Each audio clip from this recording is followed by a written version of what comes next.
užbaigs savo amorę turą. Ir dar klausimas vienas jums.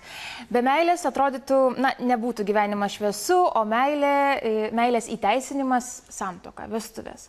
Ar yra jums tekę groti vestuvėse? Jo, be meilės niekur, nes meilė yra viso ko variklis, bet vestuvėse mes negrojam, tam yra tam tikri muzikantai, o mes vis tik tai muzikantai esam kitokio pobūdžio. Kodėlgi paklausiau, nes kitas reportažas mūsų apie netradicinės vestuvinės sukneles. Pasižiūrėkime, kokias jas siūlo būsimoms nuotakoms. Mados dizainerė Laura Dailidėnienė pirmą kartą pristatė vestuvinių suknelių mini kolekciją. Anksčiau net nekūrusi vestuvinio kaip paskutinio kolekcijų modelio, šiuos išskirtinius drabužius skiria stilingai, romantiškai, jaunatviškai miestietiai ir išduoda jau seniai norėjusi sukurti vasariškų lengvų nematyto silueto netradicinių vestuvinių suknelių. Iš tikrųjų, gal praeitos mano vasaros kolekcijos tiesiog vienas modelis turėjo labai didelį pasisekimą, įsigijo garsi Londono stilistė ir pasirodė viename Londono kaip labdaringame renginyje, kurį globoja karališka šeima.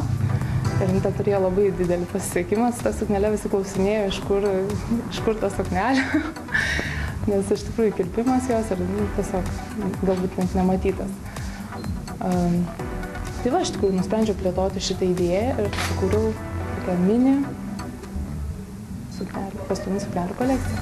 Dizainerė pristatė 6 modelius, pasižyminčius skulptūriškų siluetų, konstrukcijų grynumu ir patogumu. Jūrinė tema sukurtoje vestuvinių suknelių kolekcijoje išskirtiniu braižu tapo ypatingas modelių kirpimas. Aš norėjau, kad būtų patogu, kad audinys, kad nevaržantis judesių būtų. Ir tiesiog jau tapęs galbūt mano tokių išraiškos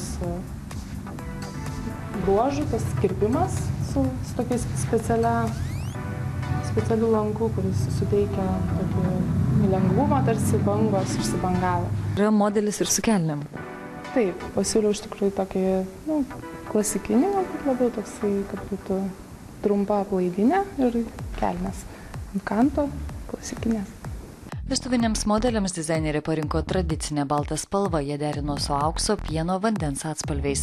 Detalės aukso ir sidabro spalvų, širdies formos papuošalai, veidrodiniai. Audiniai lengvos tekstūros, daugiausia trikotažas, šiek tiek šilko bei medvilnės.